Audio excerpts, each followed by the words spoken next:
When I say, oh my gosh, the house is a mess, what I'm really trying to say is, can you please clean up the mess? we have tried to download the app that I use to track period on his phone so that he knows what that time of month is. If I try to win and get my point across and make my argument sound the best, then we both lose. Through mentorship, we also learn to not use certain words like always, never, or even obviously. Or it's common sense. The lack of conflict is not equivalent to a good marriage. It's not a bad thing to have conflicts, but it is a bad thing if you deal with it in a toxic way. This is my husband, Chris. Hi. Chris and I have been married since 2019, which makes us marriage babies. But what we're sharing with you today are real lessons that we wish we knew sooner. That would have saved us a ton of time and a ton of heartache. If you are also trying to break generational curses, whether that's coming from divorced family or having lived through verbal, emotional, or physical abuse, we're on the same boat and you are at the right place. Hi, my name is Tian. I'm your mom friend of two littles who's trying to bring intentionality into motherhood and family life. If that sounds like you, please subscribe. The biggest elephant in the room is communication. Talking is not the same as hearing. We had to work through the differences in how we communicate, whether that's subtle hint versus direct requests, or the tones that we use, the volume that we think is normal, all the way to clashing conflict style. We had to work through all that. I remember how mind-blowing it was the day I realized that there is a difference of communicating as a male and female in how subtly we communicate things. As a wife, when I say, oh my gosh, the house is a mess, what I'm really trying to say is, can you please clean up the mess? yes! We learned a few things. Later on in marriage, I realized it's not just a difference of male and female, but it's also a cultural difference. I was born and raised Chinese. We are a very high context communicator. A lot of things are hinted. In fact, it's almost rude to be too direct. In a high context culture like Chinese culture, you can get away with more hints and subtle communication because there's more shared context, but not so in America, where we have a melting pot and people come from all over the world. A lower context is needed to help people from many different cultures who might have their own high context to get on the same page. To his credit, he is now a lot better at picking up my subtle hints, and I am learning. I hope you think I am better at being more direct in my communication. She's a lot better. She's becoming American. But yeah, we do have to meet each other halfway, but also in our tone differences. So I was raised in a family that's very loud. We are very verbal. Let's just call it emotionally expressive. Yelling wasn't always anger, it's just sometimes how we talk. And so with him, I have to learn to really tone it down because that would not be normal for him because he grew up in a very, how would you describe it? Very matter of fact, to the point, blunt, and the volume was never too high. So when I hear high volume, even if it just is the way that Tian is expressing something very enthusiastically, I automatically get into fight or flight, and I'm wondering, what did I do wrong and what did I do horribly wrong? And I've also gotten better since at recognizing what is enthusiasm and also like trying to match the level of enthusiasm. So that's been really fun to learn. And we also have very different style of dealing with conflicts. My family was very expressive. We like to just fight it out, but we don't necessarily fight for resolution. We fight for blaming. My family style, on the other hand, was to avoid conflict altogether and just bottle it up, wait until all the emotions have reached a fever pitch, and then explode at people. It's an unhealthy pattern where resentment can build up really easily. So neither of our communication style really works in conflict resolution in our marriage. We almost have to start from ground zero and throw all of that out of the window each time we get into a conflict and try to apply the skills that we learned through mentorship or through books. This is the part where we're building a new legacy. We're plowing a new way of conflict resolution, and that includes simple things like not interrupting each other when we are both expressing our points. And sometimes it's helpful to use like a symbolic tool. So we have a talking pen. It's so easy now that we're not actually in a conflict to talk about these things, but when we are actually in the heat, it takes a lot of mental energy to not just jump into old pattern and to actually stick with the playbook. And we also have to be very mindful of setting boundaries too. If one keeps interrupting another, which is usually me interrupting you, he has every right to set the boundary. Hey, if you keep interrupting me, we're going to pause this conversation and come back to it when we both cool down.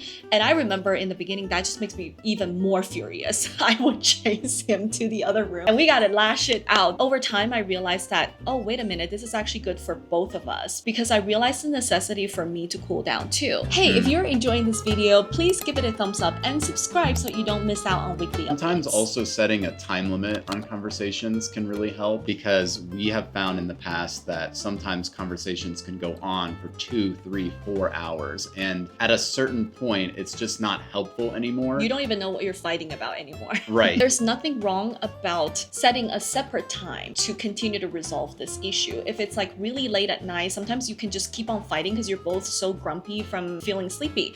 So it's actually better to just stop and then start again the next day, or 2 days later to come back to the topic when you're both a little cooled down and you can talk about it rationally. And sometimes after that period of time has passed, one person realizes, I don't actually really care that much about this. It wasn't a big deal.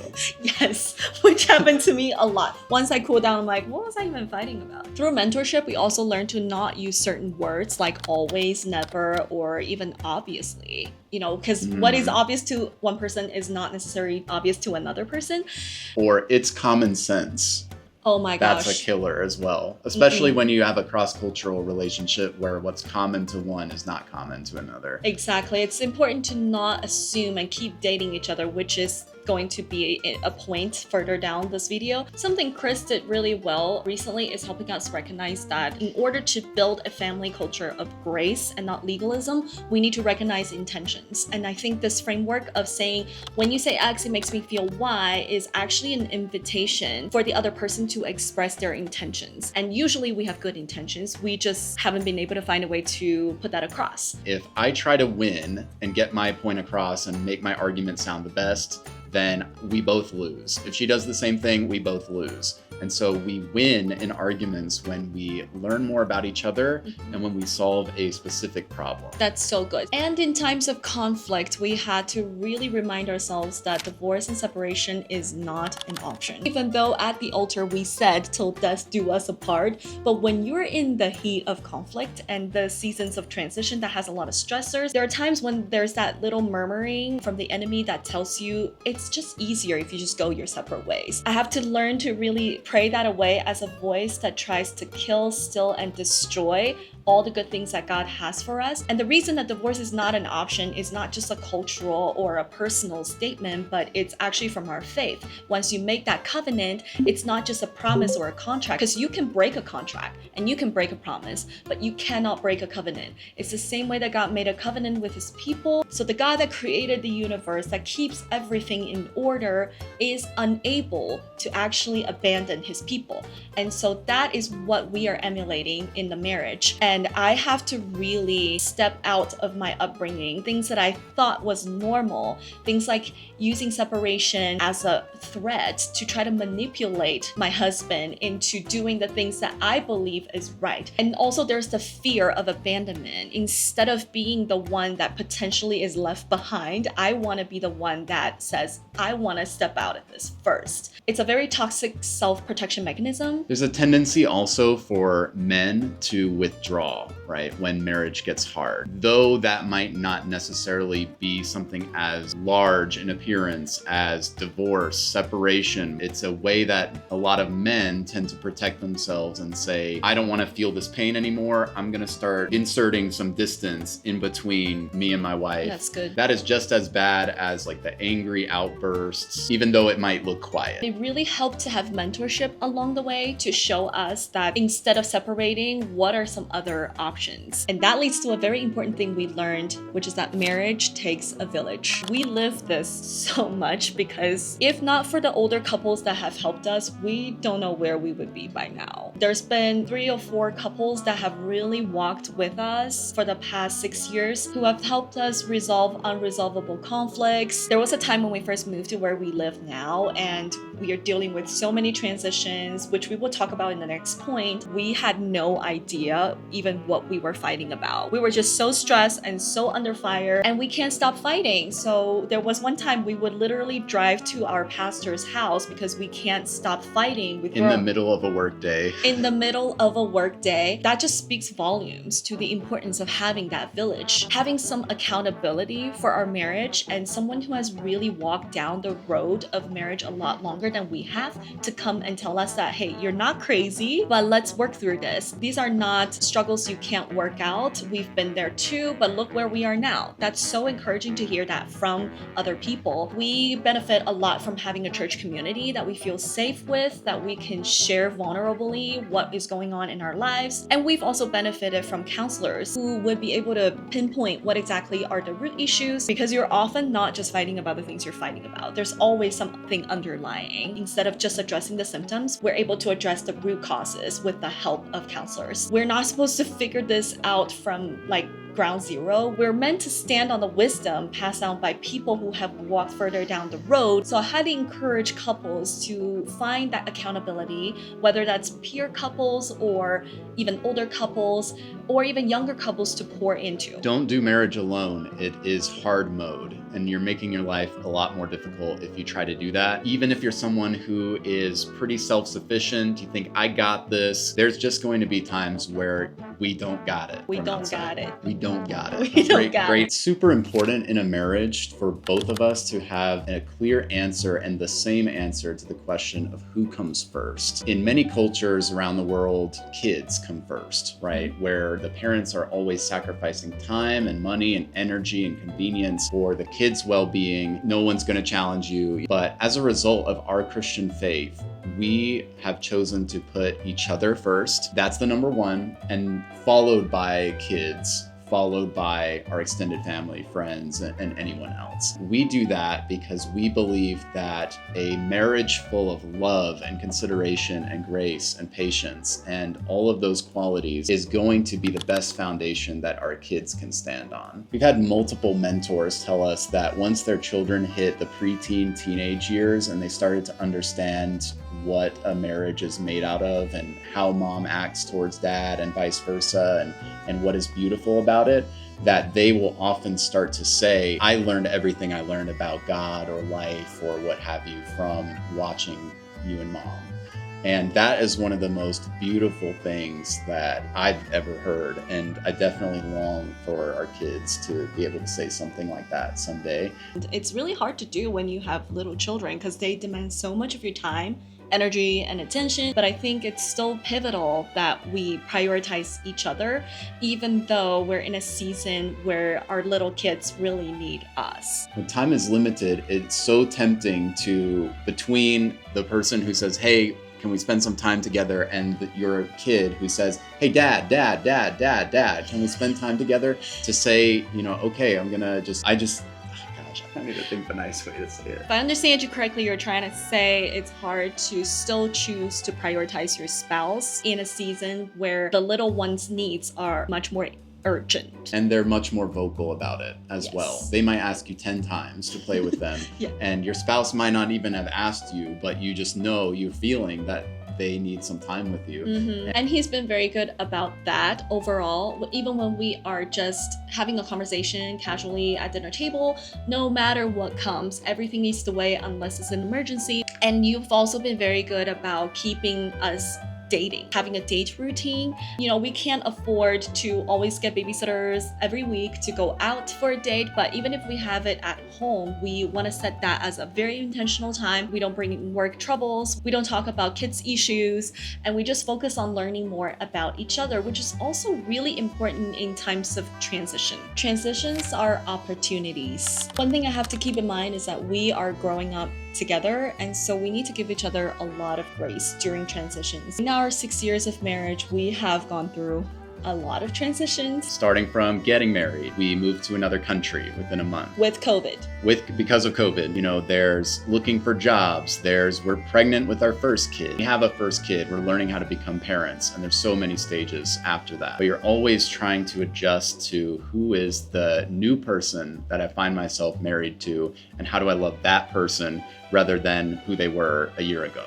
Exactly. And in this book by Timothy Keller, The Meaning of Marriage, it talks about how you are marrying the stranger. The concept is that you are constantly evolving, so you're only really marrying the shadow or the foreshadow of a person that they're going to grow into. It's important for couples to keep dating each other, to keep trying to learn about each other, to learn about each other's strengths and weaknesses, but to also remember that in new seasons, we could be more interested in something that we have never be interested in before. The 5 love languages is such a helpful guide. For example, before I had a child, my top love languages are probably words of affirmation, physical touch, and quality time. Quality time. See, Yeah. he remembered better than I did. And then when I started having kids, my love languages totally shifted. My top one became acts of service. It's like a top one by a lot. Honestly, if you just do acts of service, you already cover 80% of the ground. So it's important to keep dating each other, staying curious about what each other really enjoys in the season. Some good questions to ask when you feel like you might be getting into a new stage is,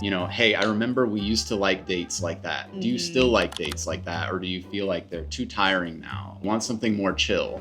Or do you even like to eat that anymore? After Tien gave birth to our kids, she's just obsessed with seafood and wants to eat seafood all the time. We also do a weekly family meeting during which we not only talk about logistics. For a period of time, we were also doing check-ins. We were doing check-ins on like our marriage quality, 0 to 10. How was it this week? How can I serve you specifically this week? Even things like sex life, what can we do differently? I think having that rhythm is really helpful so that you don't just take things for granted and you are always in the mindset of reassessment so that you are keeping up with each other. You're not responsible for the other person's emotions. I thought at the beginning that I was responsible for all of Tien's emotions. And if she's upset, then it's because I haven't done enough in some way, or that, I somehow haven't created the environment that's going to help her thrive. So what I had to learn is that there are a lot of reasons why someone can respond with different emotions, right?